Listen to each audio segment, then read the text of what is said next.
Hello everyone, it's Jean from Inky Owl Studio. Welcome back to my channel and welcome for the first time if you've just clicked on.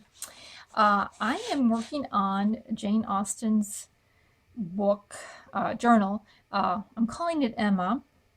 It may end up being just general Jane Austen, I'm not sure, but we're going to see how it goes.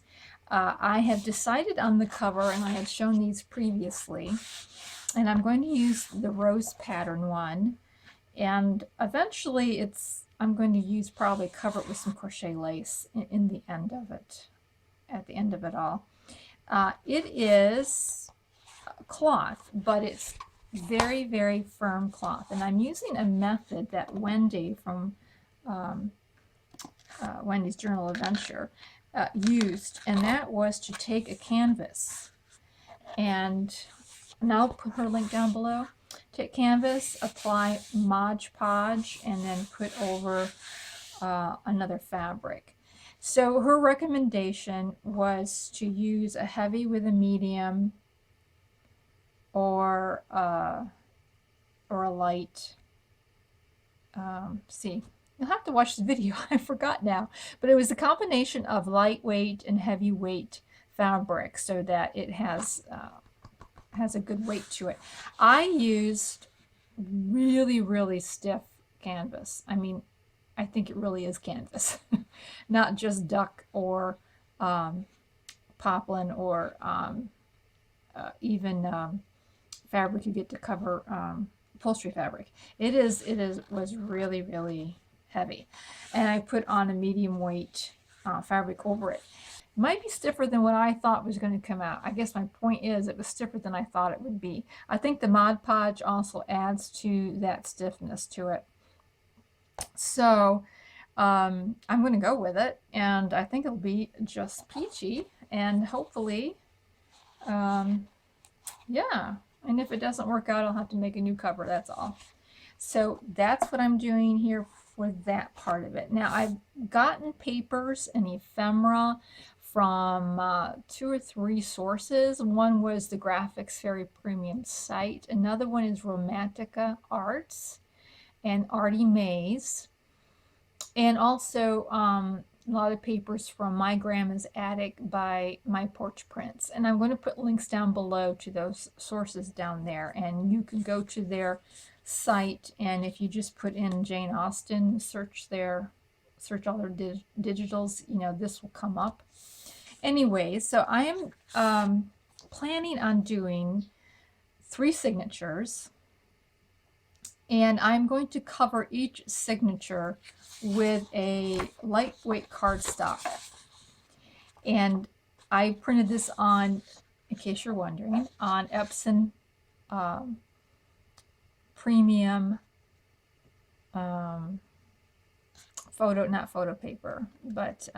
presentation paper, on the premium presentation paper. That is about 47 pounds, I believe. But you could use a cardstock. I mean, the cardstock you get like at Joann's or Hobby Lobby or whatever, it's around the 65 range, and that would be fine too. So that is what I am using to cover each of the signatures. But I'm going to do some flips and flops on them to kind of make them interesting. Let me just fold it in half. So my signature is going to be this size. And I cut another piece of paper, and this one I cut 6 inches off of the 8.5 by 11. And I'm going to make a flip, and I'm going to trim the edges here.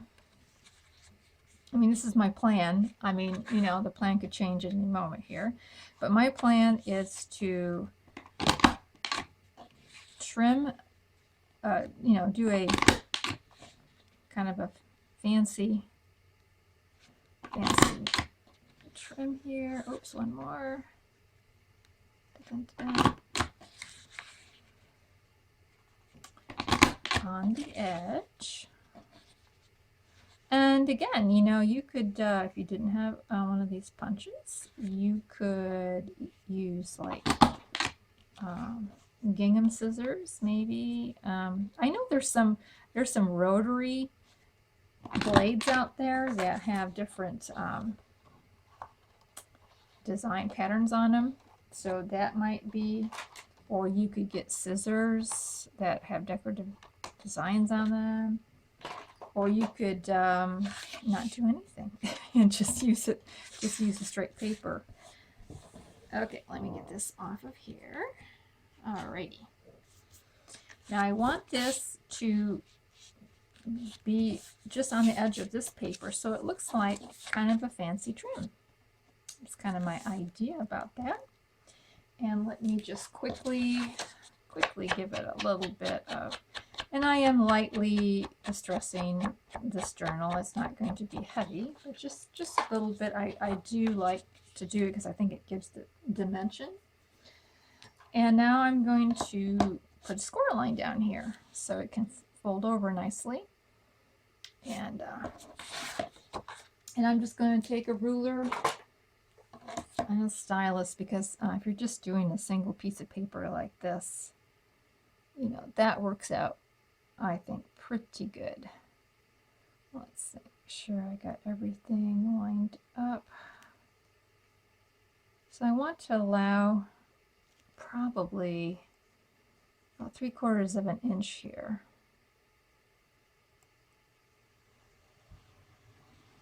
I'll just come down there and fold it over, just like so. So now it kind of looks like a piece of lace or something that is kind of coming over the edge, and it just, I think, kind of gives it a fun little look to the front there. And you'll need to make sure you get all the edges, especially if you're using one that is got a lot of holes in it, or those really lacy punches, and I do have a couple of those that I'll probably use on the other signatures. But yeah, you'll need to make sure you get to the edge on those. Okay. And we'll just line it up here. Line up the paper, and then make sure that you're, well, yeah, there we go. Make sure that your paper folds over pretty well. All right. I didn't want to get too busy of a paper to put here on this edge, because this is pretty busy already. So it's a little on the plain side, but to do it the other way around would be really cool, to have like a plain, more of a plain design, and then have a real nice fancy design. Even make this, you could even make this larger, you know, that would be really cool too. And I think I cut a piece that was 5 3/4 wide. I think I said that, from 8.5 by 11, and that's just about where we're at here on that. So that will be a flip there. And now I want to make some pockets inside here. So this is not hard. It's not going to be a hard thing to do. It just takes a little planning, a little effort to get it going. And I have here some papers, and I think I'm going to make these. This is 5.5 inch wide. Well, no, actually it's less than that, because I have to cut some off. So this will be, I will need something like 4 3/4 wide for a pocket, because I don't want it to come to the very edge. So yeah, let me just mark it with a pencil here. I'll turn it over and mark it here. Okay, that's just about where I want it, right about like that. I think this is going to be my pocket layer here on the inside, and I'm going to put thumb notches in them. So I have marked the middle, and I'll put in the first thumb notch. Okay, there we go. Now I wish my punch was strong enough to do all at one time, but it is starting to get weak. Yep, starting to get weak. There we go. So I'm just using each one as a template so that I can line up the thumb notches pretty well anyways. There we are. So that one's done, and I'll just come in here and ink really fast these little crevices. Okay, so this will be my stack. So I cut them, I started with 3 inches tall, and then I just added an inch, 3, 4, 5. And there you go. That's how that will set inside there. What I'm going to do right now is I'm going to very, very lightly put the tiniest little strip of glue here on the edges. I'm going to stack them up. All right. So yeah, I'm just going to let that dry a little tiny bit, and then I'll sew around it, and that'll be a section in here. Then over here, because this is really pretty busy, I am going to take some tea stain paper, and this is actually it's digital. It's been printed with tea stain digi, but I'm just going to tear up some plain paper here so that there's a place for journaling. But I do think that I'm going to put a pocket down here.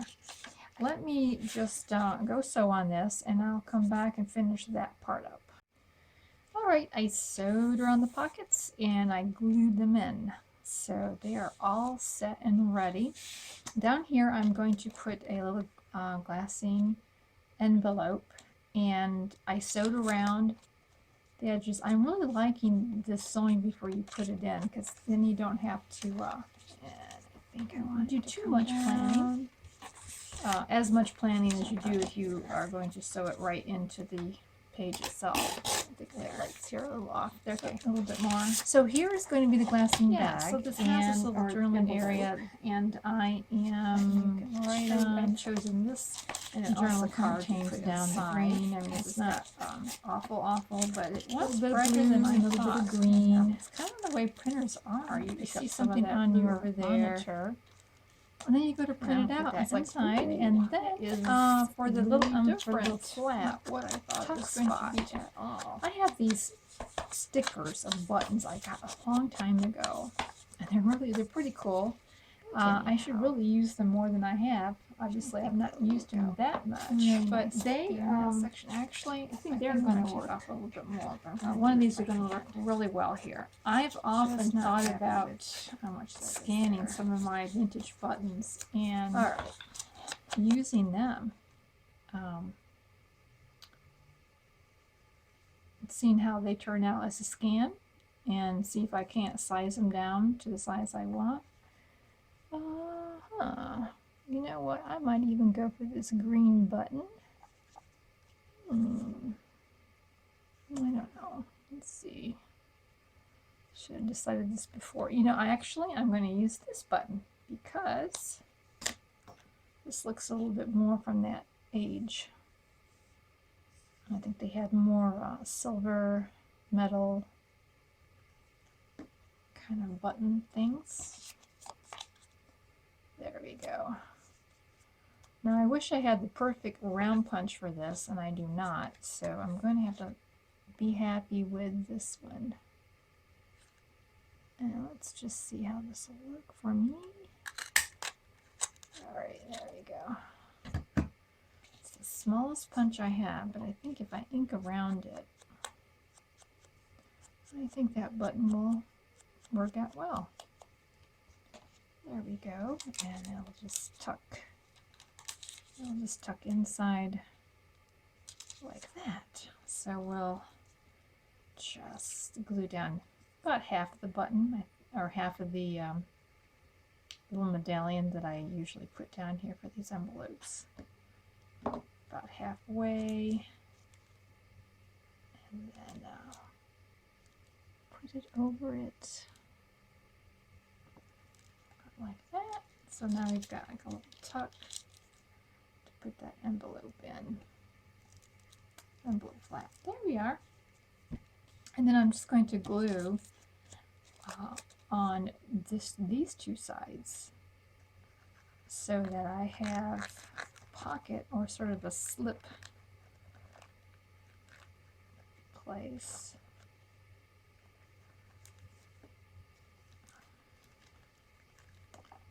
Right there. Okay. See if I can line it up with that end of that pocket there. Alrighty. And then I'll have a place to slip something in underneath it. So I'm liking that so far. And you know, might come back and put some lace there or something, you know. Up here, I had that idea of getting some of this tea stain paper and just tearing it up. Get my tear ruler here. And just tearing some of this off so that there's like a little journaling area. This is better. And you know, I am going to sew around this too. So I'll do that later. Sorry about that, but I will sew around that, and that will be going there. And then my tags inside here, I am putting in some of these, where's my one big, oh yeah, this was a journal card with the graphics fairy, and I am going to make a tag out of it because I think it's just the right size for a tag to go in the back of that. Like that. There we are. I think this will look very nice. I'm going to tuck these in here. These are from the My Porch Prince Grandma's Attic there. And then this is from Artie Mace. Isn't that pretty? Oh, it's so pretty. It's, oh, it needs to be cut down though. Alright, I'll have to work on that. I'll cut it down later, but that'll be going down here in this pocket. Let me just put that there for now. And okay, so you'll notice that this is starting to not lay flat. And to counteract that, it's very simple. All you have to do is just put down a second score line. And put one that's about 1/8 of an inch past the other one. Just a little bit. Doesn't have to be huge.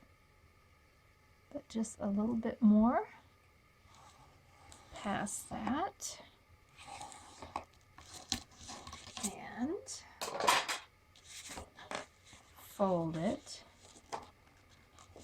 along that one. Of course, it's a little fiddly. You really gotta get in there and kind of work it around. Once you start it though, it'll obey. There we are. So there you go. And now that little guy lays nice and flat and there's no flopping. So that's why I filled this up, just to test out to see. So that's just kind of a little tip that just take a little extra score line there, and you can do that in the very beginning if you want to, not even wait, because you probably won't have that much more in there, but maybe you will. Maybe you'll need 1/4 of an inch, but this way it'll lay down nice and flat in the journal. So that's just a little tip on that. And I got one more thing that I'm going to be doing with this, and that is this was like a full page. This is Romantica Arts kit, And this was a full page, but I printed it out in a 5x7. And I'm going to do kind of like what I did with the other one, is I'm going to make a flip on this side, or no, flip on this side, because I liked her blue, and a tuck on this spot, on this side. So I'm going to come down, well, let's see here. Don't want to cut these ladies off too much. Let's see, this would probably be about right about there. And that is a little over 1 inch. But you know, you can vary that however you would like to do that, of course. And the other side, I just printed out a tea stain digital paper so that it can be written on the inside if you would like as well. And we're going to just, and I sewed all the way around it, not sure I mentioned that, but that's what I did there. So we're just going to glue each little side. I'm putting a generous amount of glue there. And we're going to place that kind of in the middle. There we are. Alright, that's about right. Now I'm going to hold this down here, get a nice good grip on that. So it's nice to get a digital that kind of has, that's why I liked these from Hermetica Arts, is because they, you know, they had like a whole bunch of, you had your main image down here, then it had something up here that when you folded it over, it kind of like has its own little, looks like it was meant to be this way, I guess I'm trying to say.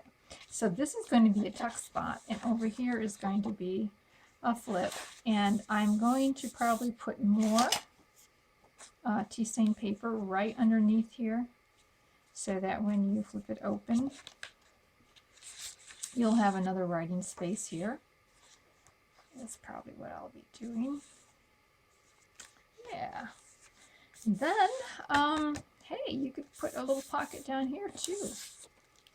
So this is just makes it, these little things are, I think, just make it really cute to put in your signature. And so your other papers then, just to give you an idea, let me grab a bunch of papers here.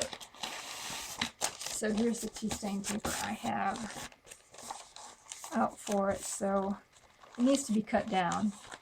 But your signature then will wrap around, or your cover will wrap around your signature this way. So you'll have all this, and then you'll have your pages, and then when you get to the end, you'll have this here. All right, so that's kind of the idea of these. Now, I might end up, well, we'll see. We'll see. I may have to put another score line here, but we'll just see. That's my idea, and then I'll probably do something here on the front that'll be kind of fun as well. I did have one more thing to show you. I don't know, might be running out of time, but I'll just show it to you really fast. This is from the Graphic Fairies premium site, but in her printables under the Emma kit, there was these fans, and they're large. They come very large, actually. They take up a whole page. 2 or 3, I think, take up the page. But I printed them out small, and I'm going to punch a hole down here and put in a brad at the bottom. And this is going to be like a little fan. So cute, huh? And you could write in the back. You could pull one each down and write in the, do your journaling there. And then I'm going to use this tuck spot as a place to put that fan. Is that not a cute idea? But you could do this yourself. You could, if you just made a pattern that looked like a fan, you know, this kind of this shape, kind of a triangle with rounded tips on it. You made just one, and then you just cut a whole bunch of them out. You can do the very same thing on scrapbook paper or whatever you have. I think that is going to be so fun because, you know, fans were kind of a thing that ladies had then. And So yeah, so when I do get this finished, I will show you when I get done with all the decorations. But I just thought I'd give you, take you along with me putting just a little something together. So thank you so much for joining me, and I hope this gave you some ideas, some inspirations of things that maybe you can do. And we will talk to you later. Bye.